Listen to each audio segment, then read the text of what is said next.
classe. Kapiamba Delphin.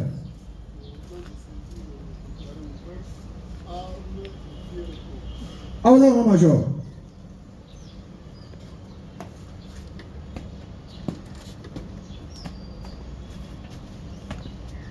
Ah, ok.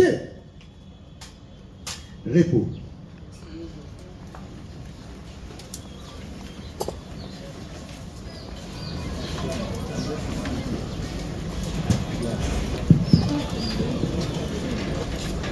Monsieur le greffier, vous avez la parole pour la lecture de l'extrait de rôle de ce jour.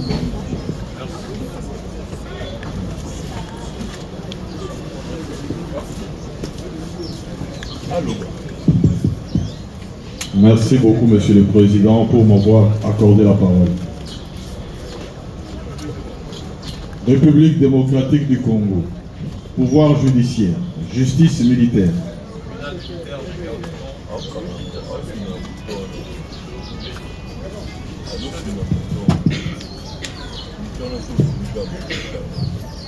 L'audience publique du tribunal militaire de garnison de Kinshasa-Gombe, siégeant en matière répressive au premier degré, en procédure de flagrance ce mercredi 19 novembre 2025 dans l'enceinte du camp Lufungula, sur l'avenue des Huileries, commune de Lingwala, en ville-province de Kinshasa. Affaire en continuation. Une seule affaire inscrite à l'ordre du jour, RP numéro 2530-2025, RMP numéro 11569-RAD-2025, en cause l'auditeur militaire des garnisons, ministère public et les parties civiles, la Robank SA et Bijou Bidor, contre les prévenus ci-après. Commissaire adjoint Molo Likumbi César. 2. Sous-commissaire principal Kachamangong Anderson. 3. Katon Pabuka Sakato. 4. Madame Honorine Porchel Mukuna Onate. 5. Kingambo Nordin. 6. Benjamin non notamment identifié en fuite. Et 7. Madame Kapi non notamment identifié en fuite. Prévenu 2. Association des malfaiteurs, vol à main armée et terrorisme. Fait à Kinshasa le 19 novembre 2025, Mouyembe Sansonia Patrick, major greffier divisionnaire du tribunal militaire de garnison de Kinshasa-Gombe. Merci, monsieur le greffier, pour la lecture de l'extrait de rôle de ce jour. Le tribunal rappelle l'unique affaire inscrite sur RP 2530-25, RMP 11-569-RAD-25, en cause de l'auditeur militaire de garnison du ministère public, les parties civiles Raobank ainsi que Bijou Bidor, contre le commissaire adjoint Molo Likumbi César. Le sous-commissaire principal Kachamangong Anderson. Le premier Kanton Pabuka Sakato. La première Honorine Porchel Mukuna Onate. Le premier Kingambo à Kingambo Nordin. Le premier Benjamin ainsi que Kapi qui sont en fuite. Ouganda, alors vous avez la partie. Charles Mouchizi, je suis avocat au barreau de Kinshasa. Charles Mouchizi, je suis avocat au barreau de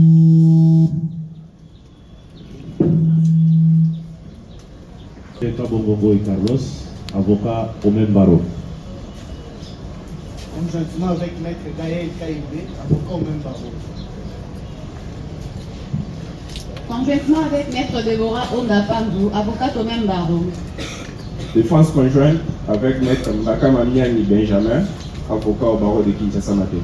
Conjointement avec Maître Alex Kapongo, avocat au barreau du Congo Central.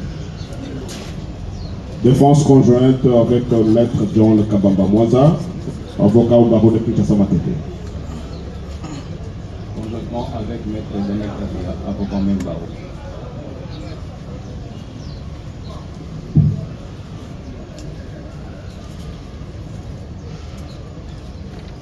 La partie civile du judo ne compare pas, elle n'est pas également représentée. Nous passons à la défense du prévenu. Merci, Monsieur le Président. Le prévenu Kachamangongo Anderson et Molo César, comparé en personne, assisté de leur conseil, Maître Chelelo Collet Dieudonné. Je suis avocat au barreau près la cour d'appel de Kinshasa Matete, conjointement. La défense conjointe avec Maître Marcel Mukengewa Mukenge, avocat au barreau de Kinshasa Matete, conjointement. Conjointement avec Maître Enoch Djonga, avocat au barreau d'Istanbul. Conjointement avec Maître Asombo Kassendemate, avocat au barreau d'Istanbul. Défense conjointe avec les commissaires supérieurs adjoints Jado Kosoli, défenseur militaire. Conjointement avec le sous-commissaire principal Augustin Bahati, défenseur militaire. Pour la défense de la prévenue Honorine Porchen, Atoka Samuel, avocat au barreau de Kinshasa Gombe. Conjointement avec Maître Gabriel Kio, je suis avocat au barreau de la cour d'appel de Mandombe. Conjointement. Défense conjointe avec Maître Massoudi Bakala Nathan, avocat au même barreau. Oui. Monsieur le Président, votre honneur, Maître Seda Ukula, avocat au barreau de Kinshasa Gombe, assiste le prévenu Kingambo et Katompa conjointement. Conjointement, Maître Alain Choukou, je suis avocat au barreau de Kouli. Défense conjointe. Monsieur le Président, je suis Maître Mabon Soundon Petelo, avocat au barreau de Kinshasa Matete.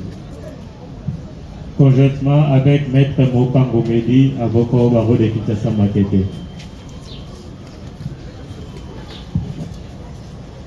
Tout en présentant nos sincères excuses pour les retards indépendamment de notre volonté, la partie civile Bijou Bidor, comparée représentée par son conseil, Maître Ngoua Djonga, je suis avocat au barreau de l'Équateur. Merci. Les prévenus présents comparaissent assistés de leur conseil. Les parties civiles sont représentés également par leurs conseils respectifs. Les prévenus Benjamin Kapi ne comparaissent pas à l'audience de séjour, bien que régulièrement notifiés de la présence d'audience via l'auditorat militaire. Cela étant, le slogan de la loi, vous avez la parole pour requérir quant à leur non-comparution. Merci pour la parole, Monsieur le Président. Honorable de la composition,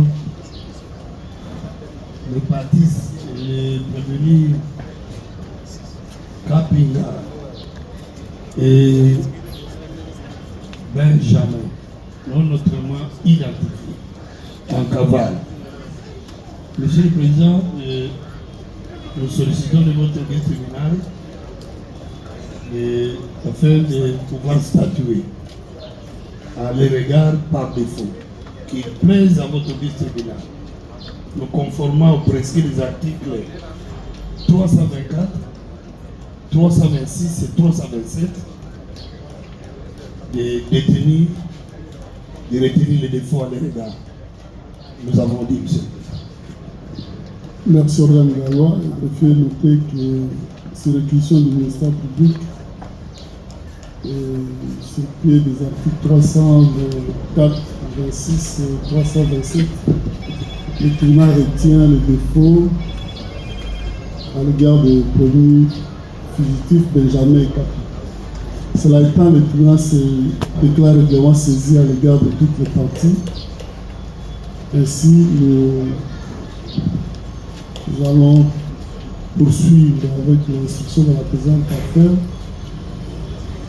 En audience passée, c'est la défense de la prévenue Honorine qui était en train de plaider. Nous avions suspendu suite au mauvais temps et nous voici à l'audience de ce jour. Le tribunal accorde la parole à cette défense-là pour la poursuite de sa plaidoirie. Vous avez la parole.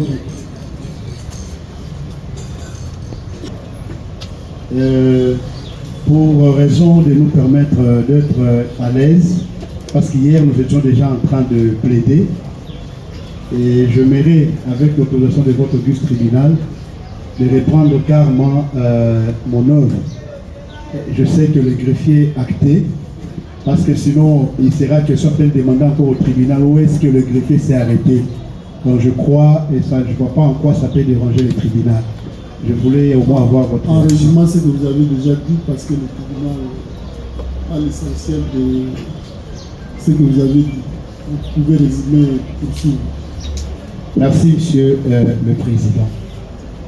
Hier, lors de notre plaidoirie que nous poursuivons aujourd'hui, Monsieur le Président, nous avions commencé par remercier d'abord votre tribunal qui a assuré de main de maître l'instruction de la présente cause et jusqu'au point où nous sommes arrivés à la plaidoirie dans des conditions aisées. Et j'ai commencé par des observations qui ont consisté dans un premier lieu pour décrire comment notre collectif est organisé. J'ai dit, moi j'interviens uniquement pour résumer, faire quelques observations sur le fait, et je vais aborder la défense spécifiquement sur les causes des non-imputabilités. Mon estimé confrère, membre du collectif, va, n'est-ce pas, avec l'autorisation de votre tribunal, poursuivre la défense. Cette fois-là, ça sera sur une autre ligne juridique. Et enfin, le troisième viendra parachever l'œuvre avec un dernier élément où est le dispositif de notre plaidoirie. Ça sont des rappels. Et Monsieur le Président, en termes d'observation, j'avais commencé par vous décrire la personnalité de notre cliente, Madame Honorine. Et là, c'est des passages que je l'ai dit. Je vous ai démontré, Monsieur le Président, que cette dame, ce n'était pas pour sa première fois de se retrouver en République démocratique du Congo, précisément à Kinshasa. C'est sa terre natale, quoiqu'aujourd'hui ressortissante de la République d'Allemagne. C'était la 5e fois qu'elle était en séjour à Kinshasa. Pour dire que toutes les 4 autres fois qu'elle a été à Kinshasa, elle n'a pas posé l'acte qui justifie, n'est-ce pas, le présent procès, pour des raisons que nous allons vous démontrer tout à l'heure lors de notre plaidoirie.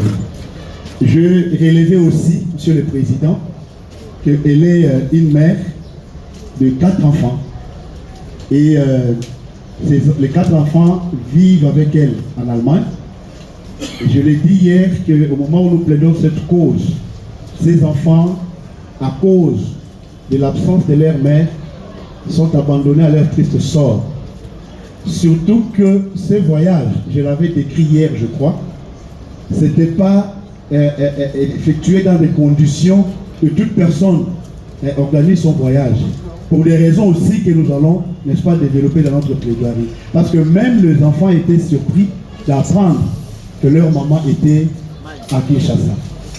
Heureusement, l'Allemagne étant un État organisé, ces enfants aujourd'hui sont quand même sous la protection de l'État allemand, quoique sous la cause de cette absence injustifiée de leur maman.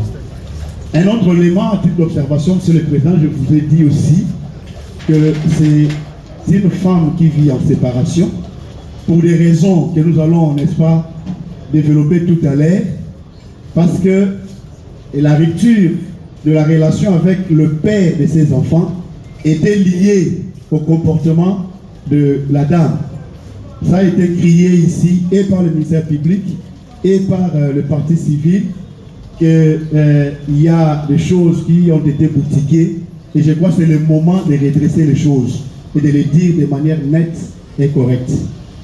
Monsieur le Président, je l'ai dit aussi hier que c'est les 11 que la prévenue Honorine avait quitté l'Allemagne. Les 12, elle était à Kinshasa pour un court séjour parce qu'en date du 17, elle devait regagner son pays.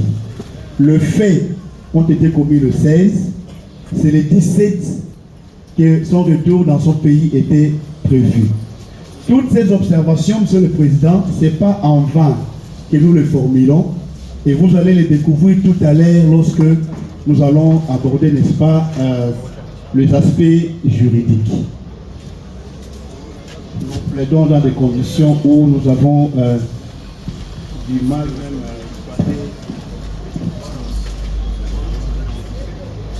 Police audience. Si vous pouvez nous aider. Parce qu'on pourra recourir à un ouvrage, on pourra recourir, on est dans des conditions vraiment compliquées.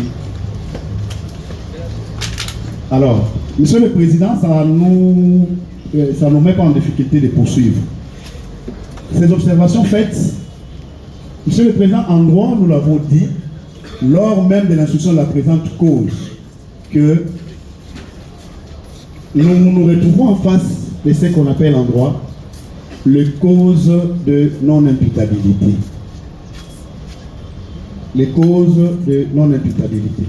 Et Monsieur le Président, nous l'avons dit que c'est des mauvaises foi, que c'était des mauvaises foi, que les partis qui ont plaidé hier se sont mis dans des contradictions.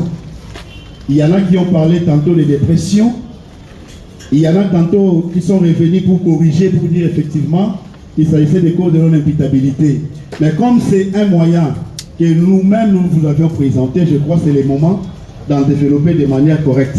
Nous l'avons relevé hier, Monsieur le Président, que les causes de non-imputabilité, en réalité, Monsieur le Président, aujourd'hui, dans notre pays, en droit positif congolais, les causes de non-imputabilité qui hier étaient considérées, où le juge faisait recours à ces causes en se basant ou en les considérant comme des principes généraux de droit, aujourd'hui, ils sont, n'est-ce pas, coulés. Ces causes sont coulées dans la loi. Le législateur a légiféré et nous l'avons dit hier. Et c'était quand même important, Monsieur le Président, de paraphraser ou de résumer pour dire, pour mieux, je n'apprends pas une leçon au tribunal, Monsieur le Président, pour juste rappeler que ces causes, Monsieur le Président, au fait, font allusion dans le sens que si jamais le tribunal arrive à le retenir, la conséquence de droit, c'est l'irresponsabilité de l'agent à qui le fait infractionnel sont reprochés. Pour quelle raison? Pour la simple raison que le législateur a estimé qu'il est inadmissible que cette personne qui doit purger la peine, cette personne qui doit être considérée comme coupable, cette personne à qui on doit imputer le fait infractionnel, soit reconnue comme telle alors que ses facultés mentales ne sont pas en place. Et c'est en fait un petit résumé ou un petit rappel que je voudrais ici faire. Vous savez, en d'autres termes, Monsieur le Président, lorsque ces causes sont prises en considération par le juge que vous êtes, la conséquence c'est l'acquittement pur et simple de l'auteur ou de l'agent. Et nous l'avions relevé hier, Monsieur le Président, et en droit congolais, il y a 4 causes de non-imputabilité. Et la loi est claire là-dessus, nous allons y revenir pour des raisons de rappel. Nous avons parlé en premier lieu de la démence, et c'est là où nous allons articuler notre argumentaire, Monsieur le Président. En second lieu, il y a la contrainte irrésistible, il y a l'erreur invincible et il y a la minorité. Est-ce que nous avons intérêt à développer les 3 autres? Je ne pense pas, parce que nous n'allons pas naviguer sur ces terrains. Nous restons ici, n'est-ce pas, dans le terrain de la démence.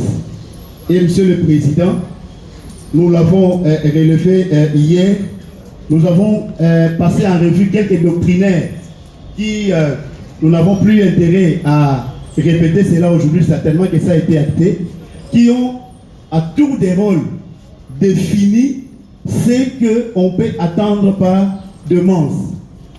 Et plusieurs, nous les avons cités hier, nous avons défini, nous n'avons même pas voulu vider tous les auteurs écrits sur notre note. Et dans notre doctrine interne, nous avons fait allusion à l'éminent professeur Nyabirungu, Monsieur le Président, et tant d'autres, qui résument en fait la demande sur l'altération, n'est-ce pas, de la faculté mentale de l'individu. S'il faut le résumer, tout ce que ces auteurs ont développé, Monsieur le Président, ça veut simplement dire, lorsque on atteste que X personnes souffrent de la démence, ça veut dire en d'autres termes que ces facultés mentales, c'est-à-dire ce qui permet la personne à être conséquent des actes qu'il pose et des conséquences que ces actes peuvent causer en retour, cette faculté-là fait déficit dans le chef de cette personne-là. Alors, pour ne pas donner une brèche à toute personne d'exploiter, n'est-ce pas, cette opportunité, le législateur a estimé qu'il faudrait encadrer, n'est-ce pas, ces causes, cet aspect de la démence.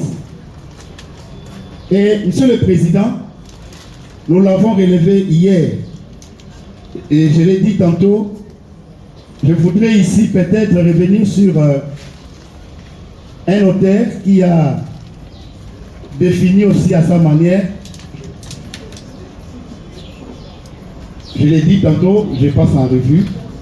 Oui, je l'ai dit. Ça ne sert à rien que je puisse encore lire.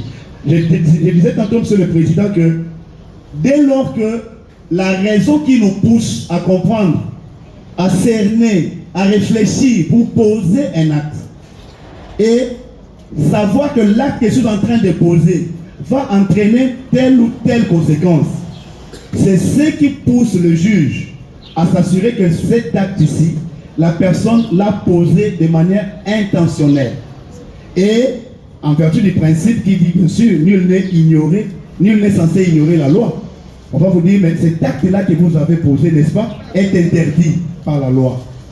Et c'est tout à fait normal que le prévention, le droit qui sont retenus à charge de notre client soit, n'est-ce pas, explicité, commenté par l'organe de la loi comme il l'a fait. D'accord.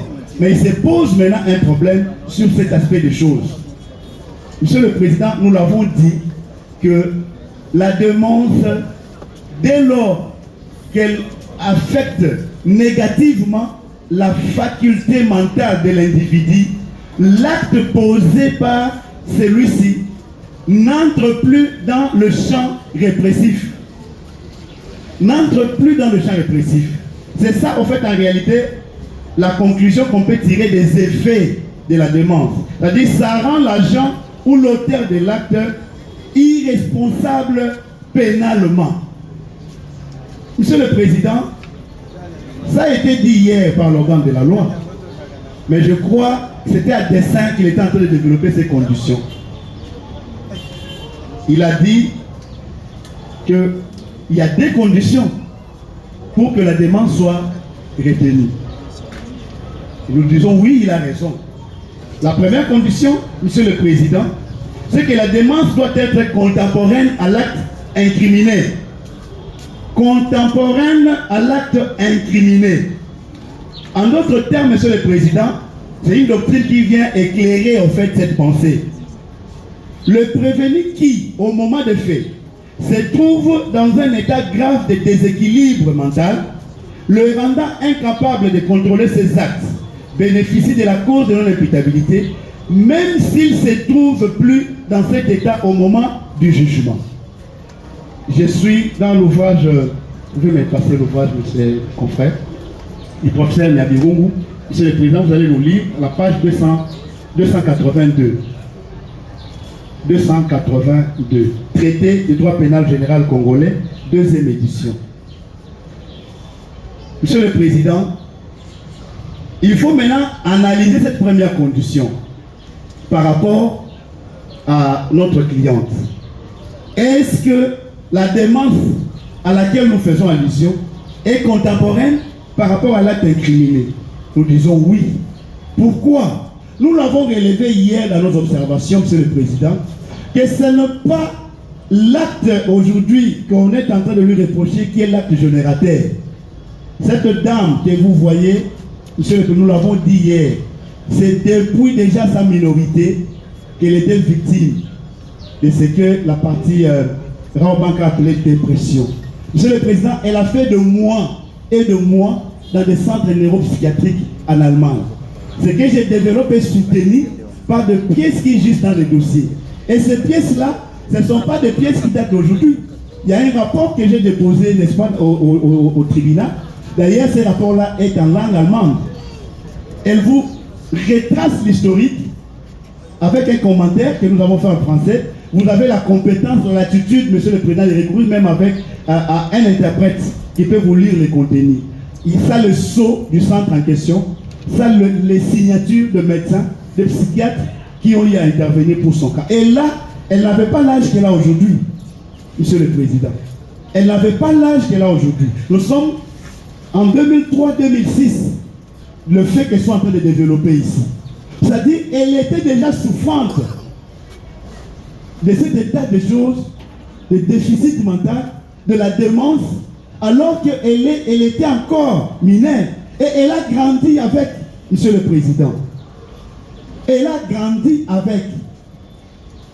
Tantôt dans mes observations, je vous ai dit qu'elle est arrivée à ne plus continuer la vie avec celui qu'on appelle le père de ses enfants. Pourquoi? Mais, monsieur le Président, je suis son conseil. L'un de ces conseils, nous avons eu des échanges. Il y a des techniques quand même que nous utilisons lors de la consultation juridique. Cette dame a préféré rompre la relation avec le père de ses enfants parce que c'était devenu comme un poids sur elle. C'est-à-dire, elle voulait se sentir libre, sortir quand elle veut, rentrer quand elle veut. Elle peut passer une nuit, une semaine, un mois dans ce soir et rentrer à la maison. Et qui est cet homme qui pouvait accepter des choses pareilles? Ça, ce n'est qu'une illustration, monsieur le Président.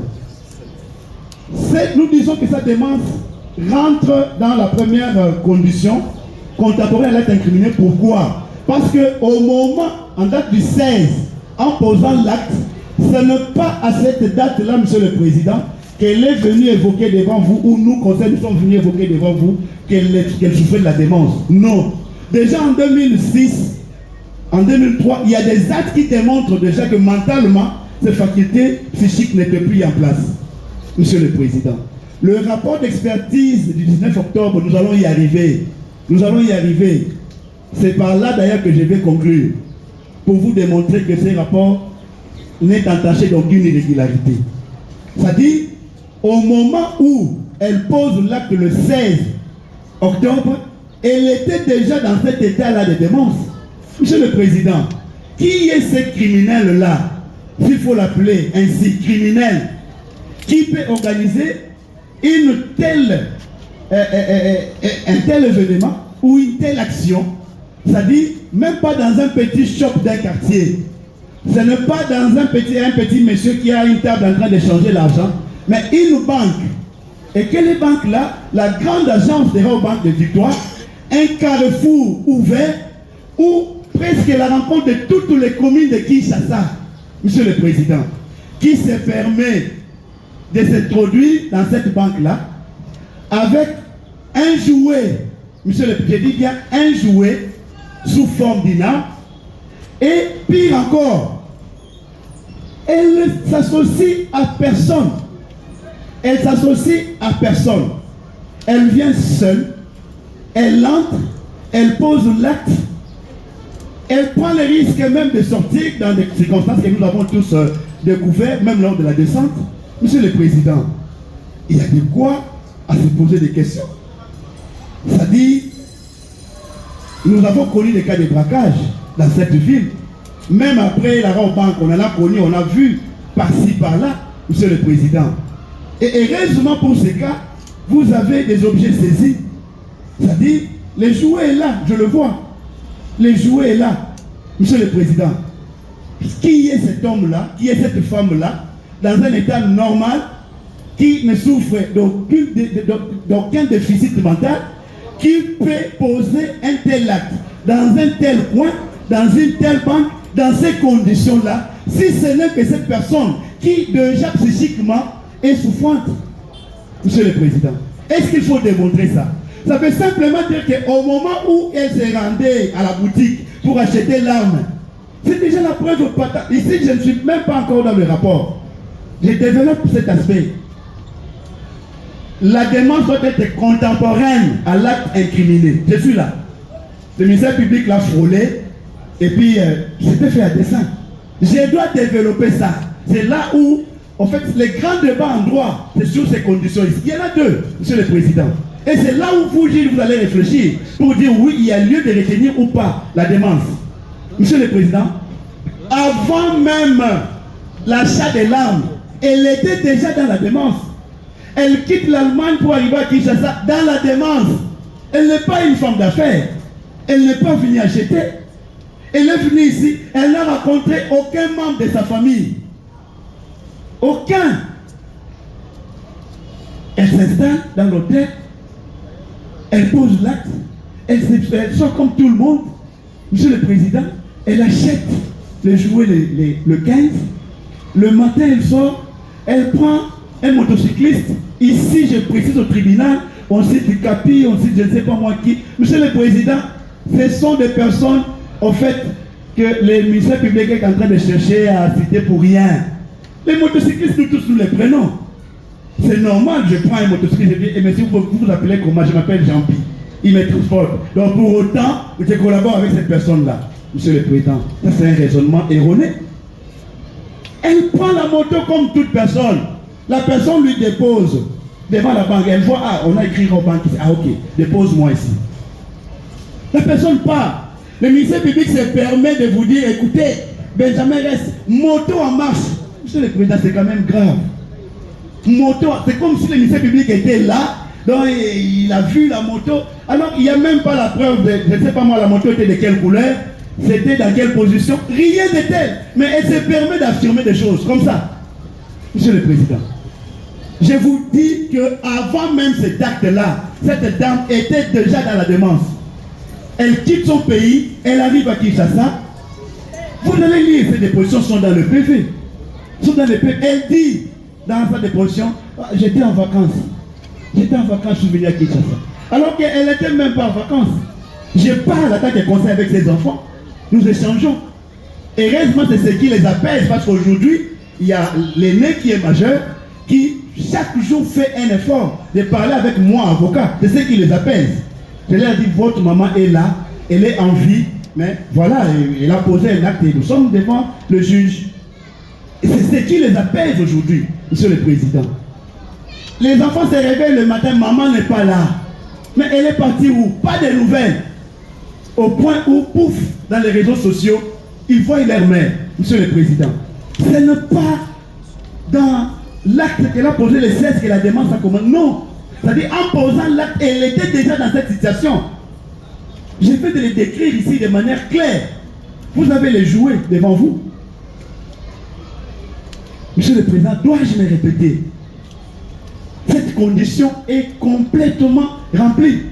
C'est-à-dire, en posant cet acte-là, c'est son état de démence en fait qu'il a mis dans ces conditions. Monsieur le Président, il a décrit, je vais y arriver dans le rapport, on vous dit, la dame ici, elle était presque, je peux dire, au bout. Parce que de dégâts partout, des situations à gauche, à droite, avec ses enfants, elle a tenté même à 2 reprises dans sa vie pour se suicider, telle qu'elle est là.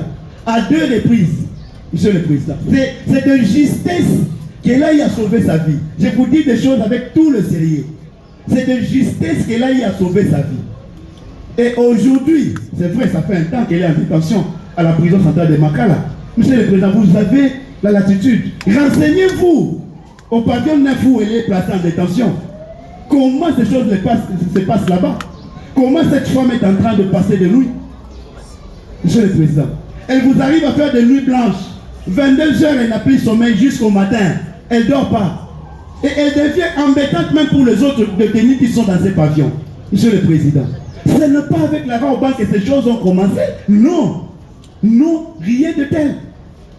C'est-à-dire, en posant cet acte-là, Monsieur le Président, cette condition était 100% remplie.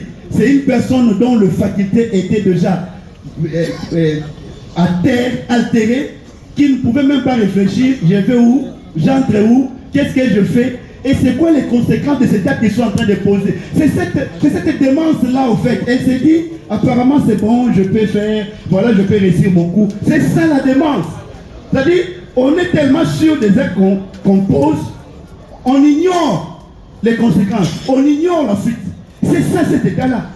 Et Monsieur le Président, c'est peut-être dans notre pays où on croit que lorsqu'on dit telle personne souffre de la démence, on doit lui voir avec des habits sales, on doit voir la personne avec des poubelles, avec des... Non!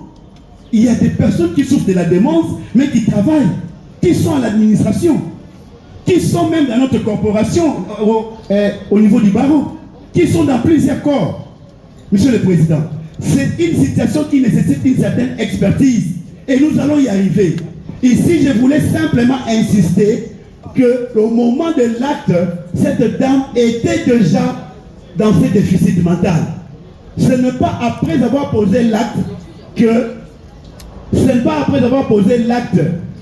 la démence, elle a commencé à évoquer la démence, où on a commencé à vous parler qu'elle souffre de déficit mental. Rien de tel. C'est-à-dire sa vie depuis l'enfance a été toujours caractérisée par cette démence-là. La deuxième condition, Monsieur le Président, la démence doit être totale. Et Jean Pradel, qui est l'un des pénalistes français, ajoute, la démence doit être totale ou grave. C'est la deuxième condition. Monsieur le Président, le prof Nyabirungu renchérit en tant que doctrinaire par rapport à cette deuxième condition, disant que pour être exonératoire, la démence doit entraîner l'annihilation complète de toutes les facultés de discernement et de volonté.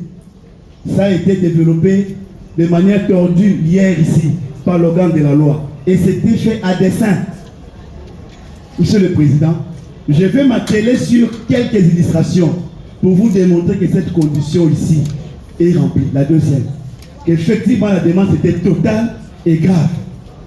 La première illustration, Monsieur le Président, quand vous jetez un coup d'œil dans le rapport, je vais dans les rapports d'expertise du 19 octobre, je vais y revenir tout à l'heure. Le psychiatre qui est expert à la matière vous résume que cette dame a un comportement antisocial. Ça, c'est pas elle. Ça, c'est pas son conseil. C'est un expert à la matière qui vous dit ça. Et ça dit tout. Ça dit tout. Lorsque, en neuropsychiatrie, Monsieur le Président, on considère un être humain comme une personne ayant une personnalité antisociale, Monsieur le Président, c'est une personne qu'il faut mettre déjà de côté. C'est ça, en fait, les contenus de cet élément. Et là, ça veut simplement dire que la démence atteint un niveau extrême. C'est la gravité, en fait. Elle devient totale. C'est-à-dire la personne ne plus à considérer comme tout être humain dans la société. Quoique vivant avec nous, quoique mangeant avec nous, quoique priant avec nous, quoique chantant avec nous. Vous allez comprendre cela des fois dans des réactions, des fois dans des attitudes, des fois dans des interventions. Et nous avons ces gens autour de nous, Monsieur le Président. C'est peut-être un problème d'expertise qui fait défaut, ou peut-être l'ignorance. Nous considérons cela comme normal, et on vit avec ces gens-là. Et elle est dans cette situation, Monsieur le Président. Dans ces rapports, vous allez vous rendre compte, on vous dit, elle présente un humeur éthymique avec tendance à l'euphorie, avec une indifférence par rapport à sa situation carcérale. Ce que j'ai dit, c'est dit dans ces rapports que je vais développer tout à l'heure. C'est dit par l'expert. Ça veut simplement dire, Monsieur le Président, la personne atteint un niveau où, quand elle vous dit des choses, elle peut être devant une situation extrêmement grave, mais elle banalise, elle les dit avec toute légèreté, elle ne voit même pas que ce que je fais là, voici ce que ça peut me coûter. Rien de tel. Donc elle se croit tellement qu'elle a raison de poser l'acte. Elle se croit que oui, c'est tout à fait normal. Mais ça a été dit ici. Et vous dites, écoutez, j'ai fait ça pour que mon état... Mais c'est ça le caractère de la gravité de la démence. Pour elle, ce raisonnement erroné-là, qui est devenu dévié, devient pour elle quelque chose de normal. La personne devient effectivement une personnalité antisociale. Monsieur le Président, elle ne semble pas se préoccuper de la troisième illustration. Elle ne semble pas se préoccuper de sa situation carcérale. Elle déclare que cet incident permettrait à son pays de résoudre ses problèmes.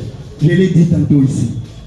En quatrième lieu, elle prend seule l'initiative de braquer une banque, comme la Rabobank, avec un joueur. Je l'ai dit. Ce sont des illustrations, Monsieur le Président, pour vous démontrer que sa démence avait atteint ou a déjà atteint un niveau total ou grave. Et ici, j'emploie le terme, n'est-ce pas, employé par l'expert, le docteur Roland Nengi, qui, lors de sa déposition, je ne me fais pas expert ici, je le résume, nous avons suivi sa déposition avec le tribunal, qui s'est fondé sur 7 critères. Et sur les 7 critères, moi je retenu parce que j'ai noté qu'il suffit qu'une personne puisse répondre à 3 de ces critères-là. Il entre déjà dans la démence à un niveau extrêmement grave. Et le tribunal, je me rappelle, votre tribunal a posé la question à l'expert. Qu'en est-il de cette dame? Qu'en est-il d'elle? Et l'expert, je crois que ça a été acté dans le primitif d'audience, l'expert vous a dit sur le 7, elle répond à 6. Sur 7, elle répond à 6. Ça a été pris comme du théâtre, ça a été pris comme de l'aventure, tout a été dit, tout a été développé, alors que celui qui vous développe ces choses, c'est un expert à la matière. Monsieur le Président, est-ce que je dois encore me poumonner pour vous démontrer que la démence, sa démence répond à toutes les conditions? Non. En dernier lieu, Monsieur le Président, l'expert toujours, ce sont des illustrations que je suis en train d'évoquer pour vous démontrer que la deuxième condition à son tour est réunie. L'expert a attesté avec insistance et démonstration que la prévenue est complètement une malade mentale et n'a pas le contrôle de ses actes qu'elle pose.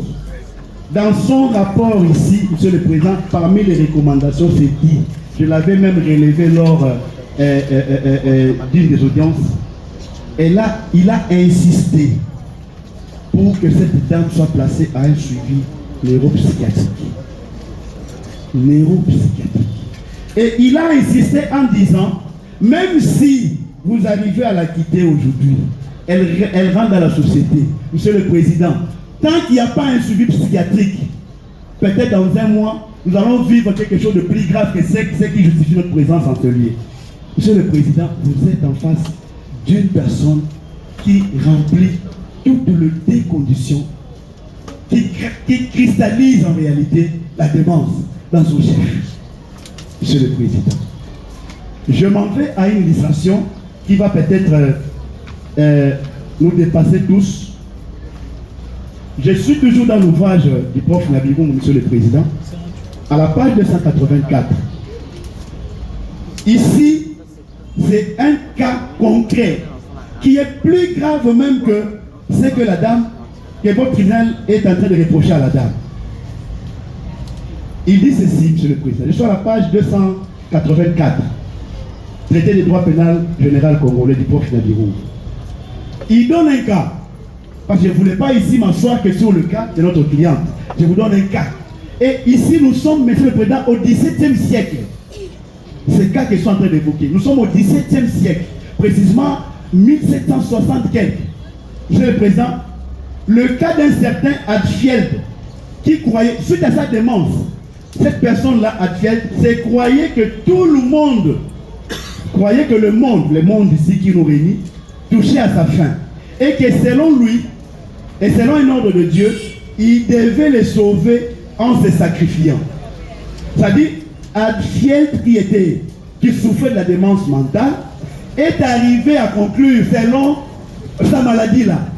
Il s'est dit, mais apparemment le monde tend à la fin. Et en moi, j'ai un pouvoir de sauver ce monde. En me sacrifiant moi. C'est-à-dire, si je me sacrifie, ce monde sera sauvé. Nous sommes au XVIIe siècle, Monsieur le Président. Il a même créé, mis en place une religion. Il met en place une religion. C'est-à-dire, il y a une foule qui a commencé à suivre la doctrine de ce monsieur actuel. Et sa religion interdisant cependant le suicide, il décida de tirer sur le roi George III d'Angleterre le jour où celui-ci serait au théâtre, afin qu'à son tour, il puisse être pendu. Monsieur le Président, il se permet de tirer, de mettre, de mettre fin à la vie d'un roi. Vous imaginez les dégâts que ce monsieur avait atteint. C'est-à-dire, pour lui, il s'est dit, quand je vais tuer le roi, après on va m'arrêter. Quand on va m'arrêter, on va me tuer. Et après m'avoir tué, le monde sera sauvé. C'est un cas concret, vous pouvez vérifier, Monsieur le Président. J'ai non seulement lu les professeurs, il y a toute une histoire derrière ces cas ici. C'est parmi les cas qui sont vraiment évoqués à répétition chaque fois qu'il y a des procès qui tournent autour des causes de non-imputabilité. Monsieur le Président, le roi était effectivement atteint, mais de justesse, le roi n'était pas mort. Et en conséquence, Monsieur le Président, quand ce procès a eu lieu, on a démontré noir sur blanc que Hatfield souffrait de la démence. Et la conséquence, Monsieur le Président, même si c'était la vie d'un roi qui était en jeu, qui avait risqué, le monsieur était acquitté. Il était acquitté. Ce que j'ai dit ne vient pas de moi. Je crois le juge mieux outillé que moi en la matière. C'est un cas concret que je vous donne. Et ici, le cas de la dame, c'est vrai, c'est sous cet état-là de démence qu'elle s'est introduite à la banque, oui. Mais moi, je crois que quelque part, il y a quand même des éléments que nous pouvons peut-être pas mettre sur le plan juridique, mais sur le plan social. Aucune perte en vie humaine. Et là, c'est tout un roi qui est ciblé par un individu. Monsieur le Président. Et elle pouvait arriver même à faire cette opération avec une arme à feu. Heureusement qu'elle était malade, elle prend un jouet. Monsieur le Président, c'est pour vous démontrer que l'acte me reproché, oui, c'est vrai, elle est totalement claire avec le tribunal. Nulle part elle va dire que je n'ai pas pris l'argent. Nulle part elle va dire que je n'ai pas pu entrer à la banque. Elle décrit tout. Elle décrit tout. Mais en conséquence, est-elle pénalement responsable? C'est ça la question de droit. Est-ce que ce fait-là, au regard de son état mental, au regard de ses facultés, vous, tribunal, allez-vous arriver à lui imputer ces faits? C'est ça la question de droit, Monsieur le Président. Je viens de vous évoquer un cas concret. En dépit de la gravité, la personne était acquittée. Juste parce qu'il n'y avait pas de raison qui pouvait justifier qu'il soit condamné. Parce que mentalement, l'acte était posé sans contrôle, sans réfléchir sur ce que je pose comme acte et les conséquences que ça peut entraîner. Là, je suis en train, petit à petit, d'aller à la conclusion de mon intervention. Quid de l'authenticité du rapport d'expertise du 19 octobre 2025. C'est là où je vais conclure, Monsieur le Président, mon intervention, avant que mes estimés confrères puissent me compléter. Le fait passe le 16 octobre. Monsieur le Président, c'est très important. C'est facile à tout juriste de vous développer les principes. Les principes sont connus de tout praticien. Mais les droits logent dans des nuances. Les droits logent dans des exceptions. Les principes, c'est connu de tous. Nous sommes tout à fait d'accord avec le moyen combien pertinent développé par le parti civil, tant le ministère public. Mais Monsieur le Président, les problèmes se posent au niveau de nuances juridiques. C'est vrai, l'article 49, là, je fais allusion au formalisme. Ça a été développé et par la partie civile Roban et par le ministère public. L'association des malfaiteurs. Donc, votre tribunal comprendra qu'il n'y a pas association des malfaiteurs. L'association des malfaiteurs est dans le chef de l'organe de la loi. C'est lui qui connaît quelle est cette association-là, comment il les a trouvées et comment il va le condamner. Ici, nous sommes devant des personnes réelles, on n'est pas devant des personnes fictives. Capi, Benjamin, que l'organe de la loi n'a pas vu, que l'organe de la loi n'a pas palpé, que l'organe de la loi n'a pas interrogé. Et donc, vous constaterez qu'il n'y a rien. Il n'y a rien. Et alors, il n'y a rien. Pourquoi est-ce que nous l'insistons? Parce qu'il a donné des faces, des personnes, et puis il y a des personnes ici. Il n'a pas démontré en quoi est-ce que ces derniers ou ces personnes ici seraient associées à notre cliente. Alors qu'elle a été claire à cet effet pour dire, j'ai organisé. Et plus loin, pour aller vraiment démontrer que l'organe de la loi est dans les illusions le plus élevé. Mais les images étaient visualisées ici. Les images témoignent bon cultus de ce que nous disons. Les images a démontré ici qu'elle était celle, elle est entrée, on ne sait pas voir ce monsieur-là, Benjamin, ni Madame Tapou. Les images étaient ici. Je pense que l'organe de la loi peut-être somnolé pendant le moment qu'on visualisait les images. Alors que les images étaient ici, pas trop claires. A démontré qu'il a perpétré son action, celle propre au monde, sans être soutenu, sans être accompagné par qui que ce soit comme l'a vanté l'organe de la loi. Et donc, vous allez comprendre que ces paroles-là, ce sont des illusions vendues. Il n'y a rien de droit à l'intérieur de votre honneur. Et à ce jour, association des malfaiteurs ne peut être cristallisée en fait comme en droit dans le chef de notre cliente ici présente, qui ne connaît pas des gens, qui n'a même pas connu ces deux vigiles ici, qui n'a même pas connu ces deux policiers ici, il ne les connaît pas. Et donc pour l'association des malfaiteurs, vous comprendrez que c'est superfétatoire. L'élément moral fait défaut, l'élément qui est requis par la loi, la bande organisée, fait défaut parce que, à moins qu'on vous prouve le contraire, il n'y a pas une bande qui était là. Il a été démontré par l'instruction et tous nous en sommes conscients. D'ailleurs, la partie civile a été honnête pour démontrer qu'il n'y a aucunement bande entre ces quatre personnes et notre cliente. Parce qu'il a été sincère, c'est ça l'honnêteté. Alors si vous comprenez déjà la partie civile qui est la partie jointe au ministère public commence à faire déjà divorce, ça montre qu'il y a ça ne va pas. Il a divorcé par le simple fait qu'il a compris au regard de l'instruction qu'il n'y a pas ici association des malfaiteurs entre ces personnes ici présentes. Et à l'extrême impossible, même les personnes qui sont fictives qu'on ne sait pas voir. Donc, vous allez les dire non établi en fait comme en droit votre honneur, l'infraction d'association de malfaiteurs. Votre honneur, nous arrivons vers l'infraction des vols à main armée. L'infraction des vols à main armée. Apparemment, il y a des précisions et je veux qu'on prenne note par rapport à ça. Parce qu'on nous a apporté Emmanuel, je ne sais pas moi hier, qui est un doctrinaire de 2023, qui n'a pas la notoriété en matière de doctrine. Nous avons des doctrinaires comme des Jean Pradel, connus en France. Nous avons des Diderot, des Bildo connus pour leur doctrine. Savant, votre honneur. Alors on nous apporte un Emmanuel, je ne sais pas moi, quelle est sa notoriété, et en nous précisant beaucoup de choses, oubliant que le prof Mouloumbakach qui a été cité, ici a été cité à tort. On ne peut pas appeler les profs en garantie comme ça, pour dire que Mouloumbakach disait. Mouloumbakach enseignait en droit à l'introduction de l'étude de droit privé ici. Il nous montre les sources formelles, les sources matérielles et les sources subsidiaires de droit. Attention votre honneur. Ce sont des emboutements qu'on ne peut pas passer. Les stagiaires sont là, tout le monde est en train de suivre. Et on place la doctrine parmi quelle catégorisation de sources en droit. La doctrine est une source subsidiaire de droit, dépourvue des sanctions. Ce n'est pas une source obligatoire comme la loi. Oh mon Dieu, ce n'est pas une source obligatoire, c'est une source subsidiaire. C'est ça la subsidiarité doctrinale. Nous parlons sous foi d'un certain nombre de choses parce que nous en faisons partie des corps académiques, votre honneur. Quand on dit que la doctrine serait une source où le juge doit se fonder sur la doctrine, ça c'est une confusion de taille à élaguer, même par le regard de la main votre honneur. Parce qu'on ne peut pas le cautionner. Donc Mouloumbakach n'a pas dit ce qu'a été dit autrefois.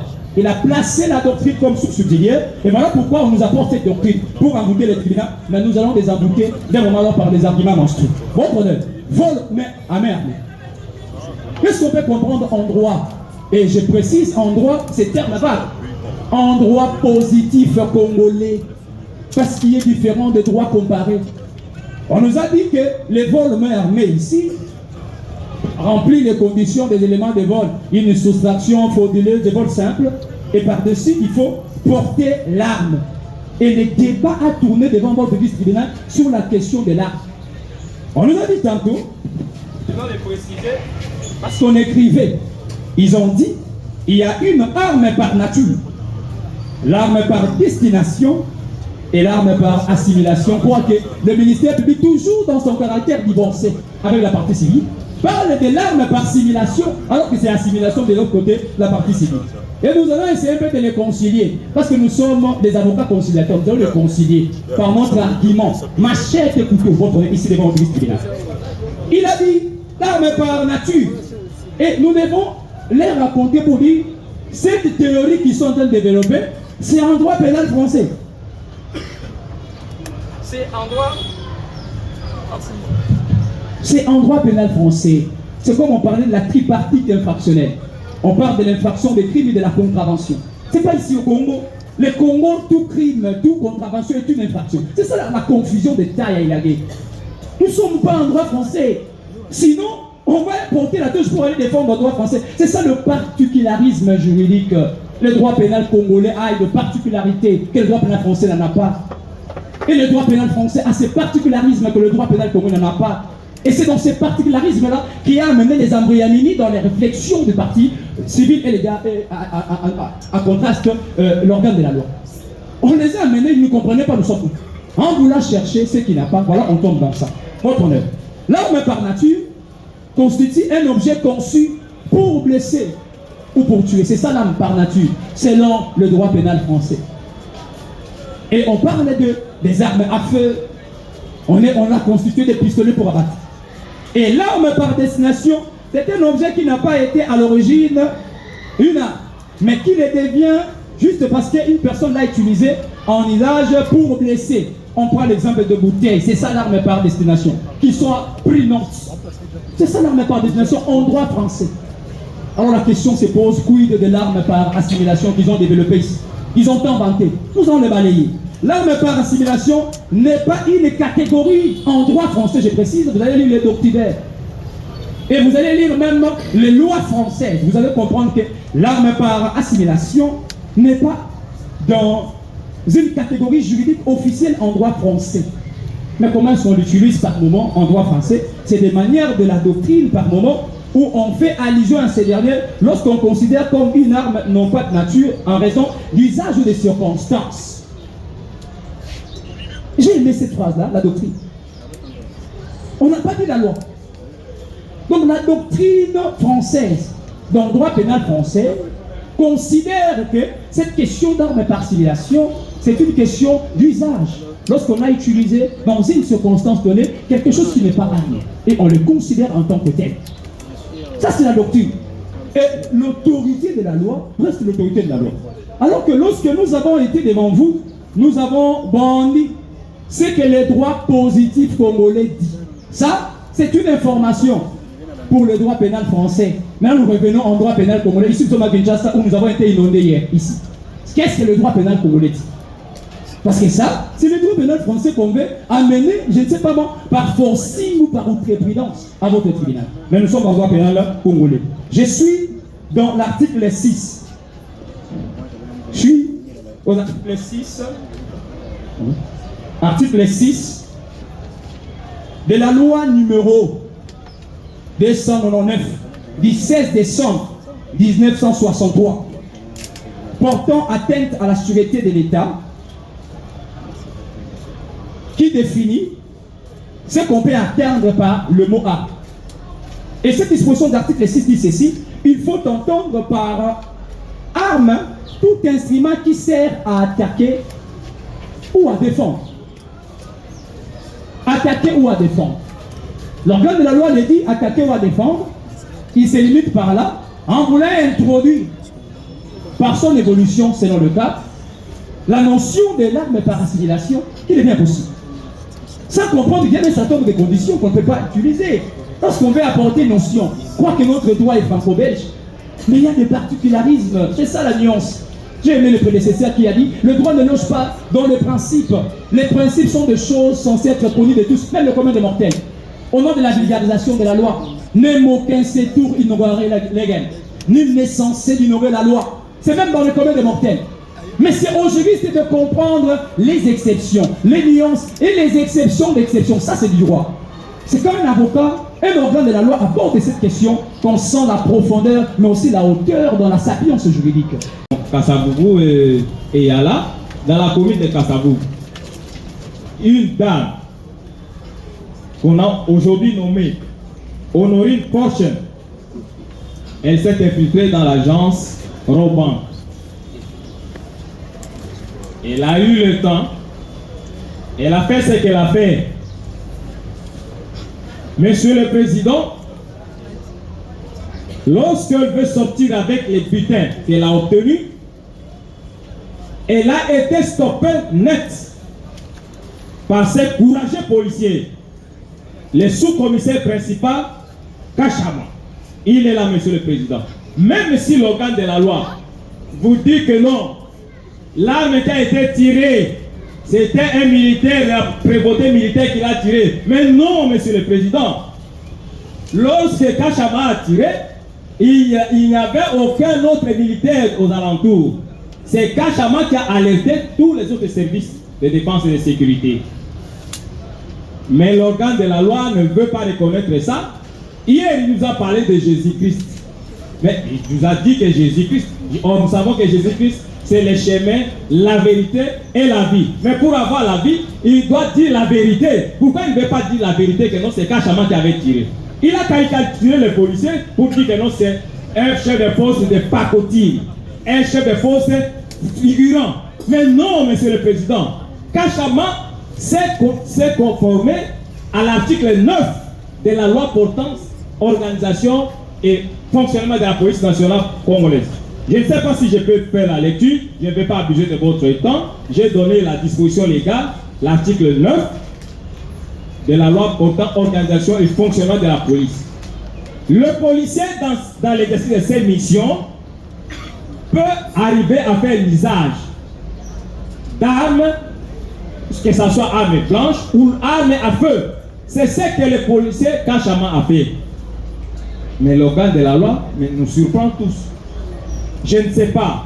Qu'est-ce qui l'empêche de dire la vérité que non, Kachama a bien fait son travail, il doit défendre parce que la loi lui donne le temps d'instruire à charge et à décharge. Mais pour lui, il considère que non, Kachama n'a rien fait. Monsieur le Président, je ne vois même pas comment on peut dire que non, il y a eu coopération avec Madame Porchen.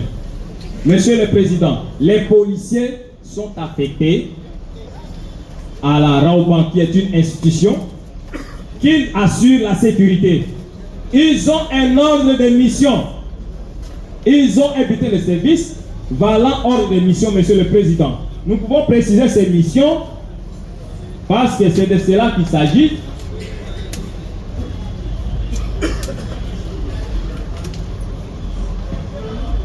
Monsieur le Président, nous commençons par le commissaire adjoint Molo.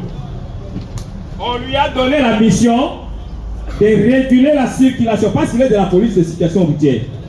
On lui a donné la mission de réguler la circulation routière et organiser les parkings aux installations de la Roban.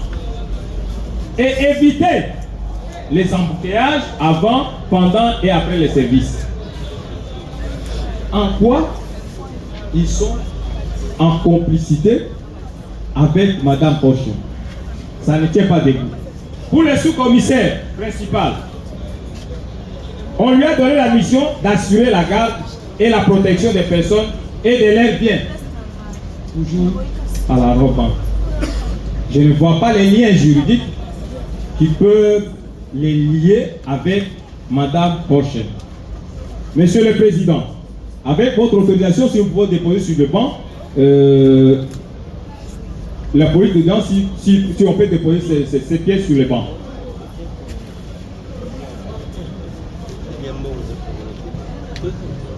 Nous continuons, Monsieur le Président.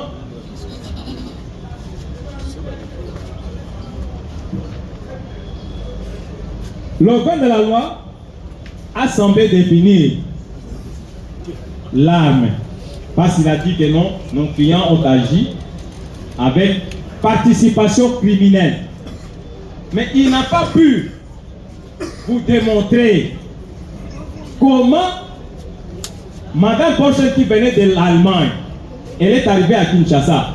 Les policiers sont affectés depuis plusieurs mois, là où ils sont.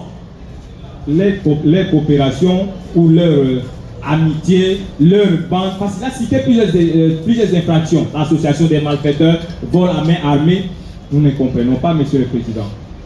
Mais il est important de préciser, Monsieur le Président, que pour qu'il y ait une infraction, pour parler de la condamnation, l'organe de la loi a oublié de vous amener de preuves. Il n'a pas amené de preuves. C'est quoi la preuve? Nous citons... Ce sont les faits ou bien vous êtes déjà en droit? Non, les droits sera développé. Les droits sera développé. Nous sommes dans les faits, Monsieur le Président. Sur les observations. Entre guillemets, Monsieur le Président, une observation. Mais par rapport aux faits, c'est ça? Par rapport aux faits, exactement. Monsieur le Président, nous disons que l'organe de la loi n'a pas amené de preuves pour condamner nos deux policiers. C'est pourquoi nous disons qu'il était à court d'arguments. Lorsqu'on est à court d'arguments, on devient perplexe. Il était perplexe, pourquoi? Parce que vous avez entendu qu'il a violé même l'article 21 et 23 du Code pénal ordinaire. Si nous pouvons le lire, il a condamné.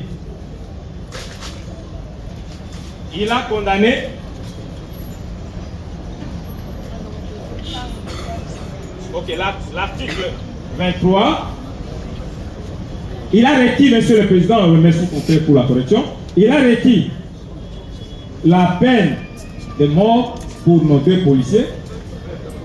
Mais qu'est-ce qu'il a dit? Et la loi nous dit ceci: sauf disposition particulière établissant d'autres peines, les co-auteurs et complices seront punis comme suit. Les co-auteurs de la peine établie par la loi à l'égard des auteurs, les complices d'une peine qui ne dépassera pas la moitié de la peine.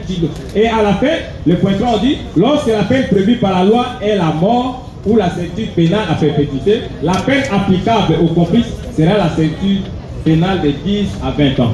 Ce n'est pas ce que l'organe de la loi a fait. Nous l'avons dit, Monsieur le Président, que nous serons courts, clairs et concis. Nous n'allons pas abuser de votre temps. Nous devons passer les micros aux confrères pour développer les droits. Nous avons dit, Monsieur le Président. Oui. Monsieur le Président, distingué juge, nous sommes venus à l'audience de ce jour pour plaider l'affaire qui oppose l'auditeur militaire de garnison contre les deux policiers affectés à l'installation aux installations de Raobank Victoire. Monsieur le Président, le ministère public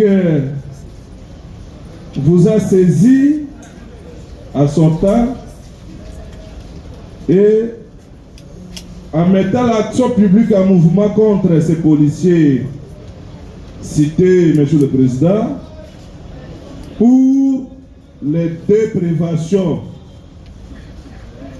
Les déprévations, Monsieur le Président, il s'agit de l'association des malfaiteurs et vol à main armée en participation criminelle. Pour chuter, Monsieur le Président, pour achever ces raisonnements, Monsieur le Président, c'est le ministère public, il vous a demandé de condamner les deux policiers, Monsieur le Président, pour la peine de mort.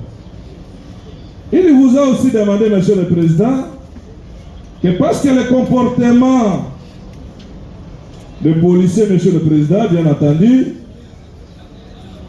avait sérieusement préjudicié le Raobank, et il vous a demandé d'allouer le Raobank les dommages et intérêts. Raobank, à son tour, Monsieur le Président, il vient, c'est un avocat que je connais, honnête et serein. Il vous dit, Monsieur le Président, oui, il y a l'association des malfaiteurs, mais les membres de cette entreprise criminelle, Monsieur le Président, dont nous sommes victimes, Monsieur le Président, que cela soit noté. Les membres de cette entreprise criminelle, dont le Raobank est victime, que le ministère public avait requis et sollicité le dommage et intérêt, Monsieur le Président, le Raobank va vous dire non. Ici, il n'y avait pas les membres de cette entreprise criminelle, à l'exception de Madame Honorine, accompagnée de Madame Kapi. Voyez comme si c'est Kapi, c'est parmi les noms congolais, Monsieur le Président, et un taximène moto non identifié. Un taximène moto, communément appelé WEO, non identifié. Monsieur le Président, je me suis posé mille et une questions. Comment les juges vont arriver à la condamnation de ces 4 prévenus, Monsieur le Président? À l'époque, je vous avais dit, Monsieur le Président, vous défendez les 4 prévenus. Deux prévenus, Monsieur le Président. Limitez-vous à vos clients. Merci, Monsieur le Président. Monsieur le Président, je vous avais dit à l'époque que vous risquerez d'être transformé au juge de paix pour constater le divorce entre la partie civile et le ministère public. Monsieur le Président, nous voulons dire un mot par rapport aux privations de l'association des malfaiteurs. Association des malfaiteurs. Le confrère, Monsieur le Président, de Raobank vous a donné la définition, Monsieur le Président. Le confrère de Madame du prévenu Honorine vous a aussi donné la définition. Sauf que le ministère public, Monsieur le Président, qui était impuissant et incapable de vous démontrer l'existence de l'association des malfaiteurs. Et il était puissant pour requérir peine de mort. Monsieur le Président, il vous a dit, le policier Kachama, du fait de n'être pas présent ou muné de son arme au moment des faits, c'est ce qui signifie dans son entendement participer à une entreprise ou faire partie d'une entreprise criminelle. Monsieur le Président, Monsieur le Président, mais le prévenu Kachama n'est pas poursuivi pour l'abandon de poste, parce qu'il vous a dit, Monsieur le Président, lorsqu'il vous disait, il utilisait, Monsieur le Président, pendant l'instruction, le terme Luvundu, si je le prononce mieux. Non! Le policier qui devait être avec son arme, et il a laissé son arme dans son guérite, qu'il était allé récupérer. Nous avons posé des questions, nous avons fait poser des questions, Monsieur le Président, au gérant de Raobank, pour vous dire, est-ce que les policiers ont comme mission de vérifier ou de contrôler les clés de Raobank? Et Raobank a répondu par non. Monsieur le Président, à l'absence de l'organisation de la banque, parce que la loi vous dit, l'association des malfaiteurs est établie lorsqu'il y a l'organisation de la banque. est-ce que la bande, quelle bande qui a été organisée? Et le législateur, monsieur le président, ne s'est pas limité, monsieur le président, pour vous dire de l'organisation de la bande. Ils sont allés extrêmement loin pour vous démontrer, monsieur le président, les actes qui devaient être posés par les membres de cette entreprise criminelle. C'est pourquoi le ministère public vous a dit que l'association des malfaiteurs, cette association des malfaiteurs, ont posé les actes de vol en participation criminelle à l'installation de Roban. Ça, c'est le ministère public. Le Roban que vous dites, monsieur le président, les membres de cette entreprise criminelle ne sont pas présents, ils sont en fuite, monsieur le président. Et ils vous demandent de condamner les deux policiers pour le fait d'autrui. Ça, c'est violation de la Constitution, monsieur le président. Vous ne pouvez pas condamner les deux policiers pour le fait de Madame Kapi, non autrement identifiée, qu'on ne connaît même pas si elle est de quelle nationalité, et le taximen, le Wewa. Monsieur le Président, distingué juge, dès lors, Monsieur le Président, que l'association des malfaiteurs n'existe pas, vous ne pouvez pas faire allusion. Mais si l'association existe, Monsieur le Président, mais allez-y comprendre que les membres de cette association ne sont pas sur place ici. Monsieur le Président, distingué juge, la loi où le législateur fait obligation que les membres de cette entreprise doivent avoir leur permanence, Monsieur le Président, et doivent s'entendre au préalable avant d'aller commettre les faits infractionnels. Nous avons demandé au ministère public, dans beaucoup d'audiences passées, Monsieur le Président, quand est-ce que cette association a été créée? Parce que la date dont la dame était venue de l'Europe vers Kinshasa était connue. La dame dont les policiers ont été affectés. Alors, que Monsieur le Président, le bulletin de service est fait froid. Le ministère public n'a pas répondu. Il vous a dit que l'association est considérée comme association le simple fait de son organisation, Monsieur le Président. Mais quand est-ce que cette organisation a eu lieu? Où se trouve permanence, Monsieur le Président? Si vous pouvez se rappeler dans le procès du ministère public et par excellence, les prévenus à l'époque, prévenus magistrat à Lamba, Monsieur le Président.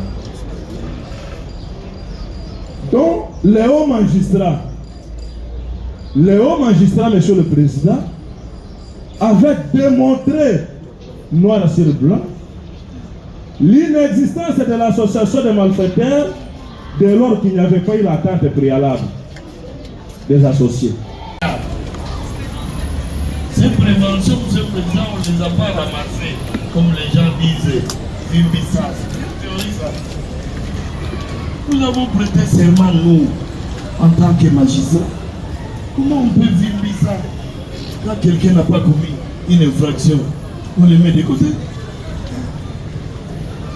Nous avons les morales, les hauts, la moralité haute aussi. Comment on peut dire que c'est vraiment aberrant qu'on soutienne par un conseil? C'est le système de la confine de ça. Confine de ça signifie quoi? S'il y a une seule personne qui a commis l'infraction, et pourquoi ne pas l'amener seule? S'il y en a 5, on les amène 5. Nous raisonnons en droit. On ne raisonne pas en termes de faits sociaux. Là-bas, à la cité, on dit que le système a profil ça. Non, nous avons raisonné en droit. Monsieur le Président, après avoir constaté que notre réquisitoire n'a pas été énervé par toutes les parties, tous les prévenus et leurs conseils, Votre réquisitoire est resté la pointure. Et raison pour laquelle, comme il n'a pas été énervé, nous ne voyons pas pourquoi nous devons encore répliquer. Parce qu'il n'y a rien. Je dis là, on ne peut pas. Il n'y a rien. Il n'y a rien de ce côté-là. Raison pour laquelle, Monsieur le Président de STGJ, nous réitérons notre réquisitoire. Et nous avons dit. Côté défense,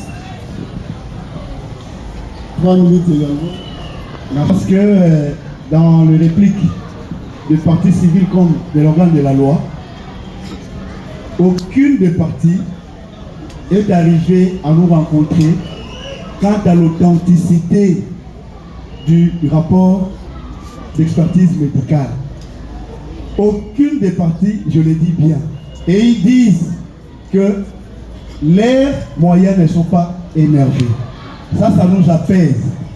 Le second mot que nous pouvons vous dire, Monsieur le Président, heureusement que vous ne statuez pas sur base de état d'âme. Vous ne statuez pas sur base des réseaux sociaux. Vous statuez sur base de la loi et nous vous avons donné toutes les références. Monsieur le Président, nous croyons que votre tribunal, que nous avons toujours connu, restera toujours celui-là que nous avons connu dans sa sagacité. Et vous aurez ce courage-là de vous référer à la loi, rien qu'à la loi, pour dire le vrai droit. Je passe la parole à mon estimé confrère pour les quelques minutes qui restent. Autre. On attendait les répliques costauds du ministère public de l'autre côté. Nous avons trouvé qu'il n'y a pas grand-chose qui a été développé. On nous a rendu un certain nombre une ordonnance où on ne parle pas de ces armes. Je ne veux même pas entrer dedans. Et votre tribunal fera état. Il va lire cette ordonnance-là si la question d'armes par assimilation, il fait mention.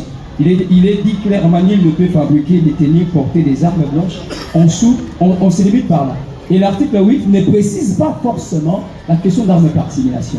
Donc vous allez les lire et vous en tirerez toutes les conséquences que nous avons dit. Nous ne voulons pas entrer dans leur échange des GP. Ce que nous avons retenu, c'est quoi, Monsieur le Président?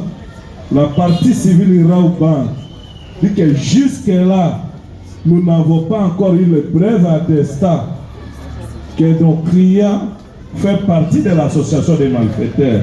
Mais si le ministère public qui détient les preuves par excellence a des preuves, il n'a qu'à démontrer devant votre tribunal. C'est ce qui n'était pas fait, Monsieur le Président. Nous avons eu que des théâtres, des Rouvoundou et autres. Ça, c'est de 1, Monsieur le Président. De 2, le ministère public a vous dit, Monsieur le Président, que sa réquisitoire n'était pas énervé. Pourquoi n'était pas énervé, Monsieur le Président? Dès lors qu'on lui opposait que vous n'avez pas fait preuve, vous n'avez pas démontré participation de ces 2 policiers, Monsieur le Président.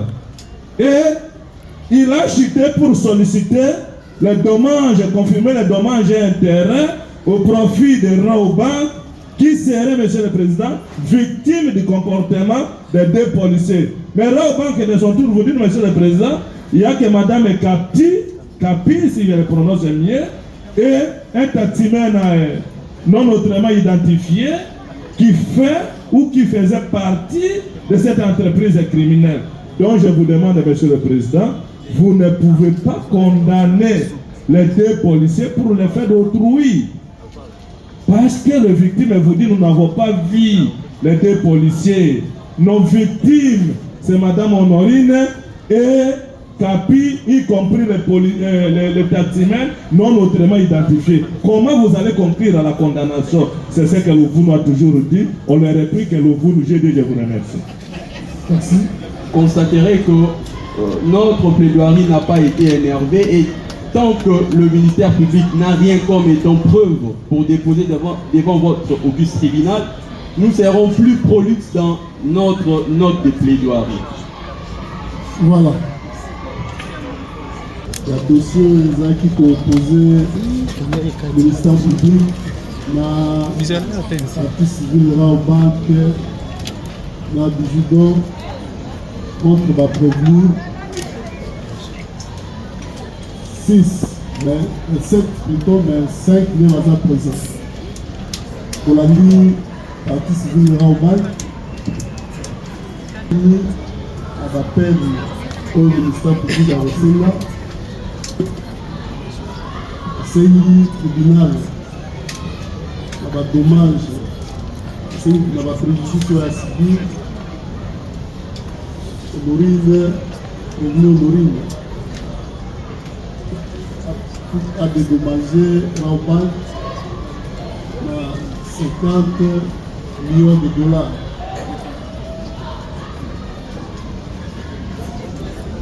Na baninga na ye mibale oyo bamonani te me ministère public aye na bango liboso ya tribunal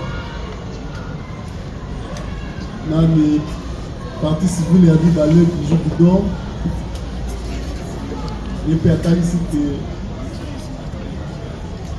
koleka ya prévenu Honorine na hotel na ye na makambo oyo ake kosala na Rao Bank esali ke asibir mpe bapréjudice basele hotel na ye ti lelo chambre wana eza ya kokangama biloko ya prévenu Honorine eza na kati ye aza commerçant aza aspect te amanso prévenu Honorine a dédommagé 50 000 dollars américains. Mais tout à la franc congolais. Même là, au banque, ils ont un franc congolais. Ce qui est tribunal a moniqué par Péouan les a établis. Le ministère public est amené bien le dossier tribunal à l'Obiboye. Pour amener bien ce qui conduit les policiers. Pour la prévention du balai. Association de malfaiteurs dans la mer. La vigile paix, association de malfaiteurs dans la mer. Prévention de Honorine, pour bâtir l'association de malfaiteurs dans la mer. À zapper le terrorisme. Total Sagibino, tout le monde, ndenge loi esengi na kozwaka maloba ministère public asengi mpona bapolisier mpe mpona bagigile mibale etumbu ya liwa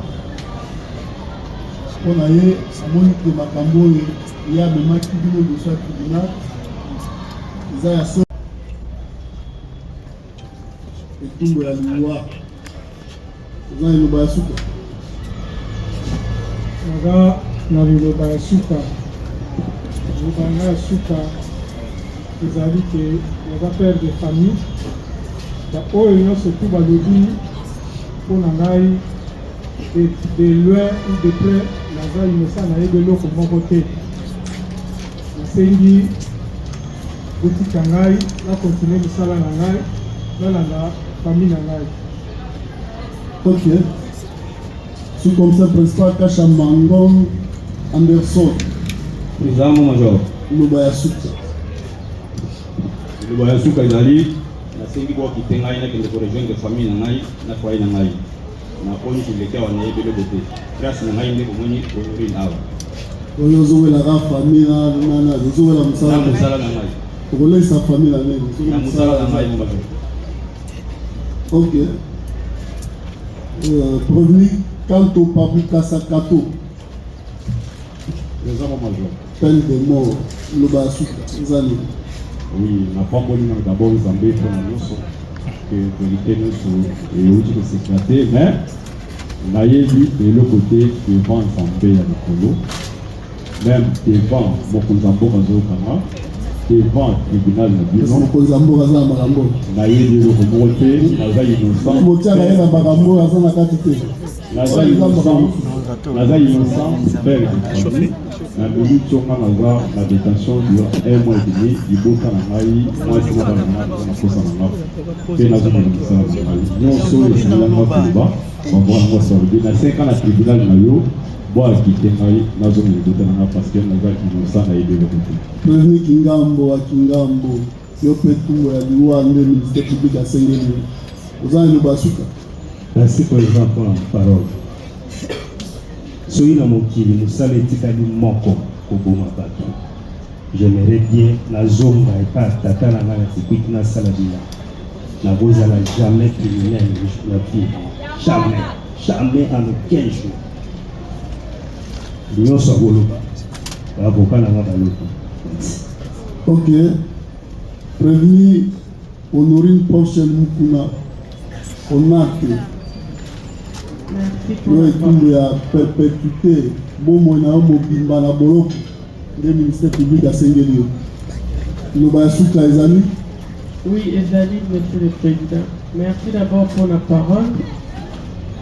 La bandose de la moment oyo mpona binisa oyo bakata motema na ngai. D'abord naosenga na peuple congolais nyonso oyo nabekisa ye libaku balimbisa ngai mpe na bandeko na ngai ya mibali oyo bakangama depuis jour nga mpe nakangama baleki na bacondition mabe ya kosa ngai bino mpe bolimbisa ngai oyo ekomeli ngai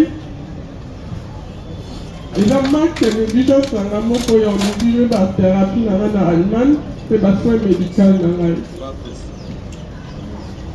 nasala makambo mosusu nga mona situnaka pourkoi nasali yango nayeba te pourkoi naosala yango naosenga na votre tribunal elibere ngai mpo nalandela basoin médical na ngai mpe bazwa nyonso oyo baavocat na nga balobi na considération. Je vous remercie. Voilà. Après avoir accordé en dernier la parole au prévenu, je déclare le débat clos.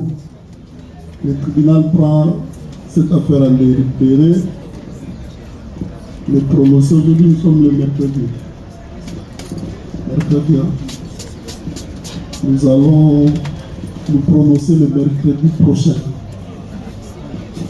En ce même lieu, à 9h30, le tribunal sera là pour le prononcer. Donc, pour aller l'autre futur, on a que si Makambo te vient en délibéré, mercredi prochain, le le 26, vous voyez, sort Nabino. Le tribunal a recommandé à Madame Nabino, à Wakata, parce qu'il faut tout comment, jugement, il faut